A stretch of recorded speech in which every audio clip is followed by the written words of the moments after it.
Hi guys, Brad Browning here with another Mend the Marriage video. And today I'm going to cover 7 tips that will help save your marriage even if there's already been talk of a divorce.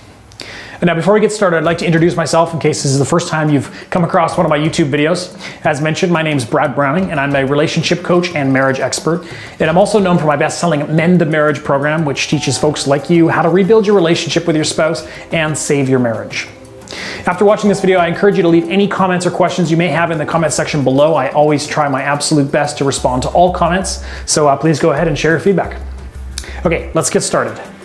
You know the saying, first comes love, then comes marriage, then comes happily ever after? End of story, right? Not quite.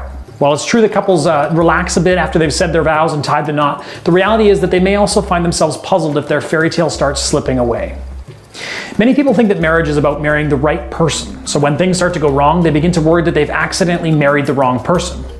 And although you do want to marry someone that you're compatible with, marriage has a lot less to do with marrying the right person than it does with doing the right things with the person that you are married to. In other words, relationships are a constant work in progress. So if your marriage seems to be rocky currently, then try these tips to restore the happy connection that made you say I do in the first place. Tip number 1, analyze yourself. See, a common assumption is that it takes both partners to save a marriage. Now, this does seem reasonable, but it just isn't true. Unless your spouse has truly and completely given up on the relationship, it is possible for you to make sufficient changes to save the marriage on your own. Perhaps not immediately, but over time, it is inevitable that your unhappy partner will notice your positive changes and the positive changes in your behavior, and they will respond to it. Whether you know it or not, you and your spouse communicate in a revolving stimulus, a response pattern, if you will. That means that when you do or say something, that acts as a stimulus and your partner reacts, and then you react to their reaction, and so on. The same thing occurs when your partner says or does something. The two of you have built up a pattern of habitual actions and reactions over time. Since a couple is comprised of 2 individuals, a change in the behavior of one person will have an impact on the other, and therefore the entire relationship. When the stimulus changes, there will be a new, different response, and that new response will elicit another new and different response. And if this happens enough, a new pattern of behaviors begins to emerge. So assuming the new actions and reactions are positive, the relationship is going to take a positive turn. For example, if you've developed a habit of being disrespectful towards your spouse, he or she will have developed some kind of reaction or coping mechanism.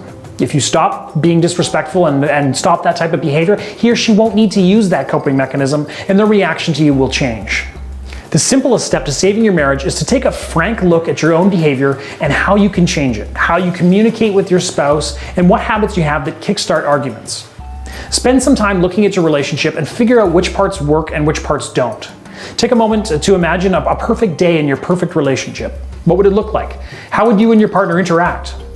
Next, try creating a plan of how you might get from point A, where you're currently at, your current reality, to point B, that perfect day. Write it down if you need to. It can be something that you review just to remind yourself what it is that you're working towards. And to avoid feeling overwhelmed, break down the issues into doable steps and begin tackling them one at a time. By doing this, you'll be able to take the initial steps in turning your attitude, your spouse's reactions, and your marriage around. Tip number 2, give yourself some you time. While marriage is about giving, don't make the mistake of giving too much. To have a good marriage, you need to be a good you. But what exactly does that mean? Well, it means that you need to learn how to prioritize and put boundaries around activities that keep you healthy and whole. Activities like rest, relaxation, fitness, and time with friends. In other words, remember that scheduling me time into your day is not selfish, it's a necessity. It'll strengthen your relationship because you'll have a senior version of you to bring to the us equation. Now, there are a few phrases that can send the mind into crisis mode, and I need space is one of those. Whether it's you or your spouse hearing this, it's natural to begin questioning if you've been crowding them too much or if it's code for I want out. However, needing space doesn't have to be a bad thing. By allowing you and your partner to each have some time for yourselves, it'll not only give you both the chance to cool down, reset, or feel eased, but it'll also help put your marriage and any issues you're facing into perspective. Sometimes even a little bit of time apart can be the key to actually resolving your marriage crisis. Tip number 3, resolve the money madness. Money is one of the biggest sources of marital conflict, and it can be one of the toughest to resolve. It's something that many couples worry and argue about constantly. And disagreements over money can stem from many sources. If one partner earns considerably more than the other, resentment can build as a result of the greater earner policing expenditures or the lesser earning person feeling guilty about spending or bitter about the unequal income.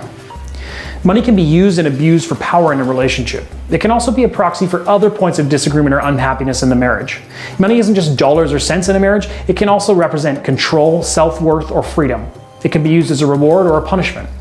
Now, different objectives or attitudes towards spending can cause significant strife. If you and your spouse are starting to hound each other over dollars and cents, then it's time to have a chat. It's important for couples to make an active plan about how they'll manage their money. Combine it, separate it, create a joint account, and keep some separate. Whatever the plan is, both people have to be part of the decision to do it, and then figure out what needs to be done to keep the system running smoothly. The only thing you have to be careful about here is not letting this money talk turn into a screaming match. So keep things civilized, and if the discussion does begin to get heated, shut things down and revisit it another day. You may also want to consider investing in my Mend the Marriage program, which includes a special bonus book that covers this exact topic in detail. And you can learn more about my program at marriageguy.com. That's marriageguy.com, and I'll put that URL in the description below the video as well. Tip number 4, use the 3-sentence rule. When you need to ask your partner for something that could be misconstrued as nagging, limit the request to 3 sentences max. I know this may sound a little bit strange, but it helps when you need to be assertive without coming off as aggressive. By keeping your request to 3 sentences or less, it's almost impossible to blame or use sarcasm, and it's a lot more likely that you'll get your point across without losing your spouse's attention. Now, body language is everything here. Make your request with a smile, use a warm tone, and positive body language. Tip number 5, take a timeout. If you find yourself and your spouse in a heated situation, don't duke it out. Instead, consider taking a timeout, walking away, or getting some air. Humans are hardwired with the desire to win, which is why we have a hard time letting our guards down. And when couples talk about hot button issues like sex, housework, money, kids, it's not uncommon for the losing partner to turn up the heat and escalate the issue. So the next time you begin bickering with your spouse, take a break and revisit the subject when neither one of you feels overwhelmed by the topic. Going into a conversation that has the potential for debate with a calm and clear mind can actually really just completely avoid the argument altogether. Tip number 6, revive the intimacy. Intimacy is an important part of any marriage, and it's one of the first areas to suffer when feelings begin to dissipate. Although couples looking to mend their marriage frequently mention the lack of sex as a source of unhappiness, few people really understand the strong psychological effect that frequent sex has in a marriage. That said, it can be very frustrating when struggling couples try to force intimacy back into their marriage, and it's not uncommon to feel like sex is a heavier burden than the actual fighting that's caused the emotional canyon in your marriage. You and your spouse may even feel like sex puts pressure on you to perform, but romancing your spouse isn't about punishing yourself. Think of sex as your secret weapon to saving your marriage. It's not about forcing yourself to enjoy sex, but rather more about sitting down with your spouse and openly communicating your own needs and desires.